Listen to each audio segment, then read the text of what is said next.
Hello students, कैसे हैं आप? मुझे यकीन है आप लोग बहुत अच्छे होंगे और बहुत लगातार मेहनत कर रहे होंगे।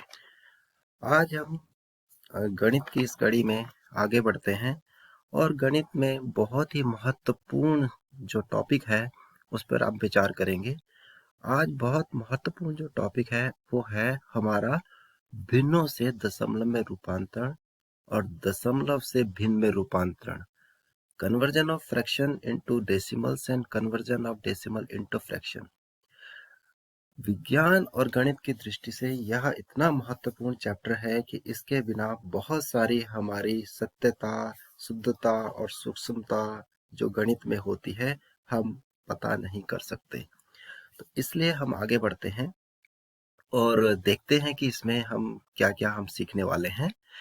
तो दशमलव, इससे पूर्व आपने पुरानी वीडियो में देख देख चुके हैं कि उचित भिन्न क्या होता है।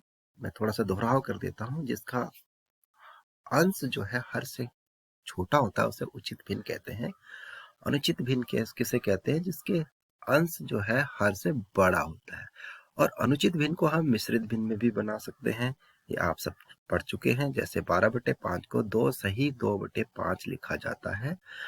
इसके बाद आती है हमारी दशमलव भिन्न।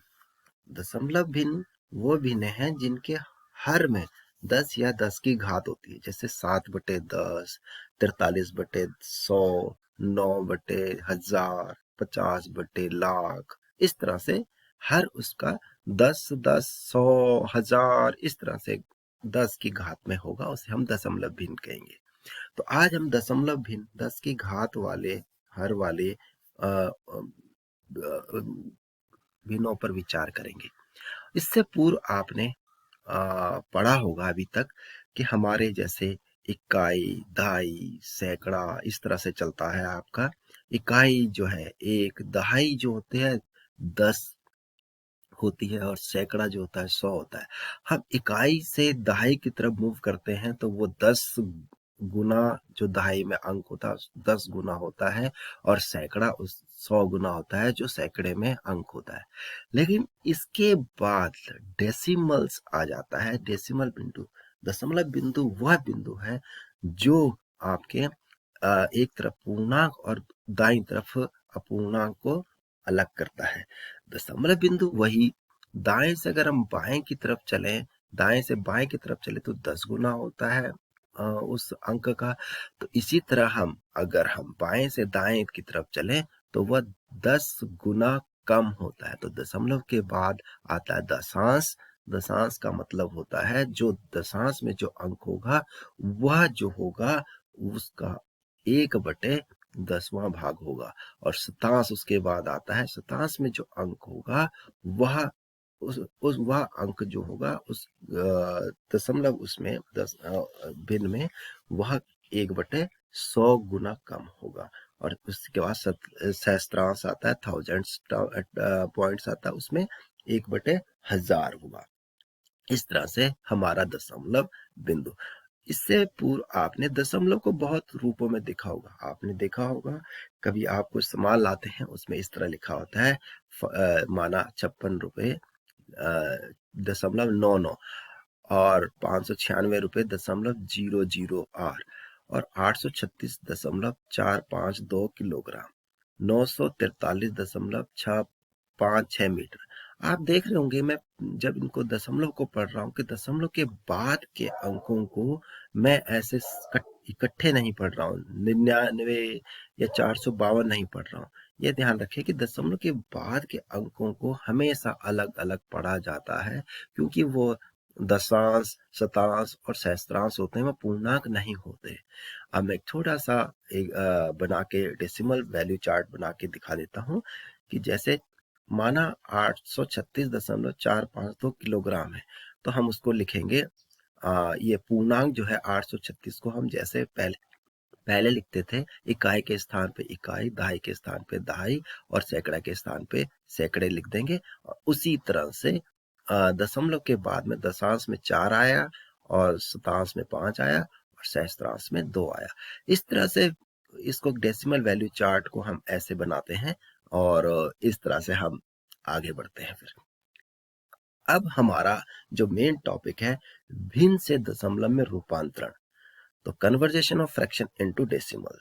अब जैसा कि हमारा 9/10 है, तो दशांश, हमारा 9/10 कहाँ जा रहा है, दशांश में जा रहा है। तो दशांश में जा रहा है, तो हमारा जब दशांश में जाता है तो उसका 1/10वां भाग हो जाता है, और दशांश में हमारा 0.1 हो जाता है। जो भी संख्या होगी, अगर इकाई अंक है, एक अंक है, तो 0.1 होगी।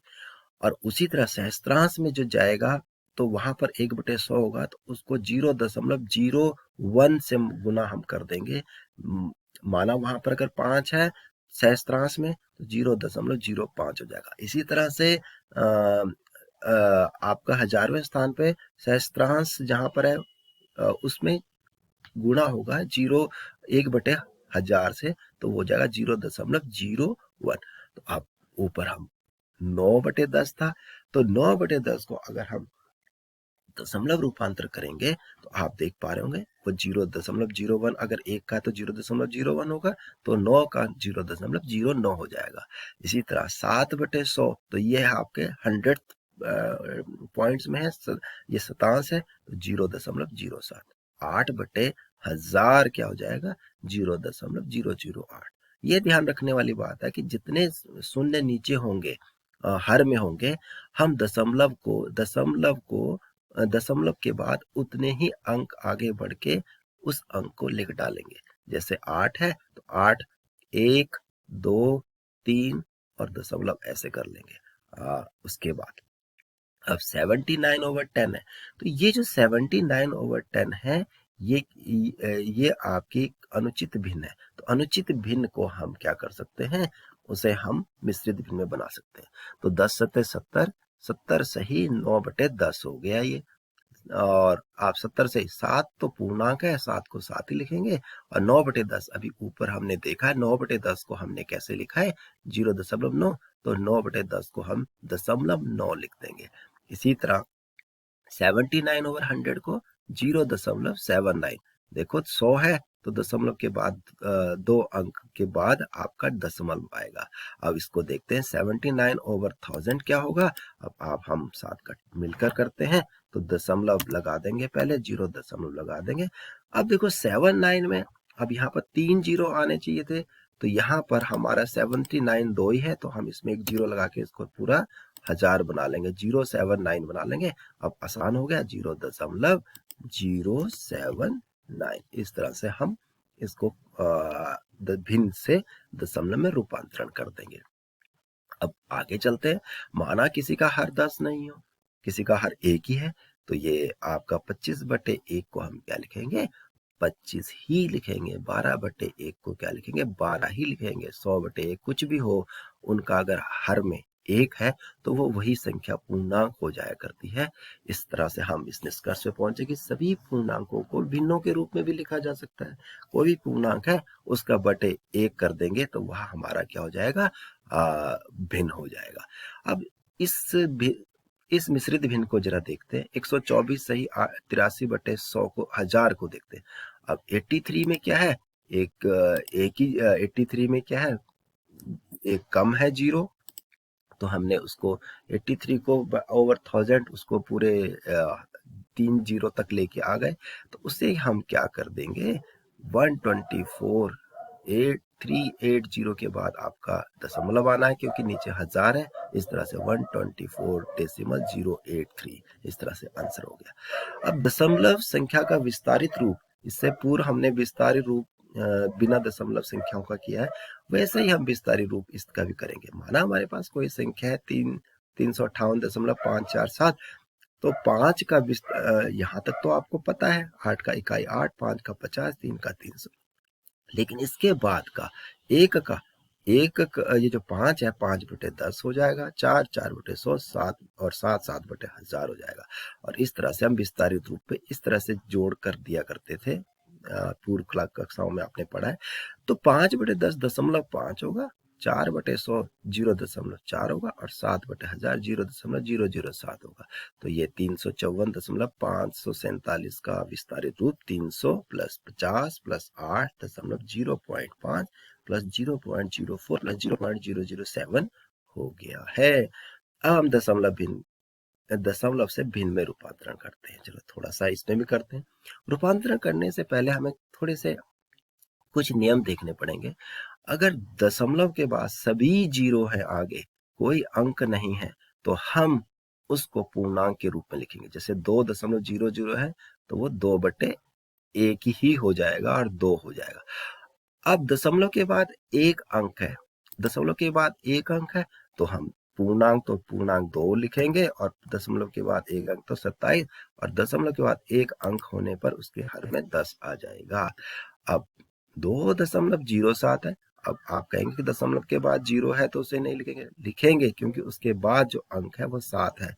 तो 2.07 को 207 बटे लिखेंगे हम 100, क्योंकि दशमलव के बाद 2 अंक हैं, 2 अंक माना जाएगा। अब इस संख्या को देखें, 2.70। अब दशमलव के आखिरी में अगर जीरो हो, दशमलव के बाद आखिरी में जीरो हो, तो उस जीरो को हम छोड़ दिया करते हैं, और उसको हम वैसे ही लिखेंगे जैसे कि अभी हमने पूर्व में लिखा, 27/100, सॉरी 10। अब ये बात आती है 2.007। अब दशमलव के बाद जीरो तो है, लेकिन अंत में एक अंक भी है, तो इसको 2.007 का मतलब 3 दशमलव तक ये चला गया, तो 2007 तो लिख देंगे हम, 2007 तो लिख देंगे, और नीचे दशमलव के बाद 3 अंक आए तो 1000 हम नीचे लिख देंगे।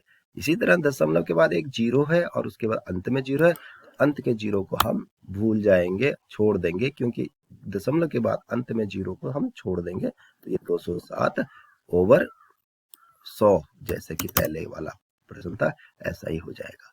अब इस संख्या को देखेंगे, 358.547, तो 3 5 8 5 6 4 7, दशमलव के बाद 3 अंक है, तो हम 3 अंक करके 1000 कर देंगे। अभी तक जो हमने पढ़ा है वो दशमलव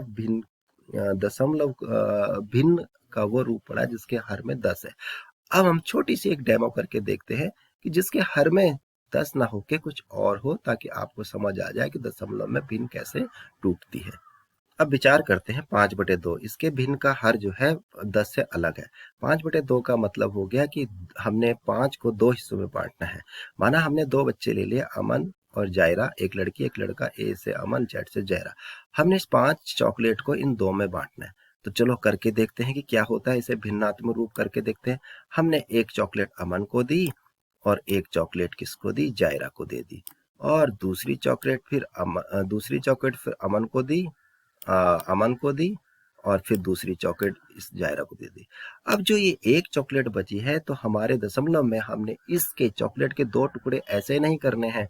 दशमलव का मतलब होता है इसे 10 भागों में, बराबर भागों में बांटना है, और उसके बाद इन बच्चों को हमने इस चॉकलेट को बांट देना है। तो हम इस चॉकलेट को यहाँ ले गए। अब देखिए, हमने इस चॉकलेट के हमने क्या कर दिया, इस चॉकलेट के 10 बराबर बराबर भाग कर लिए।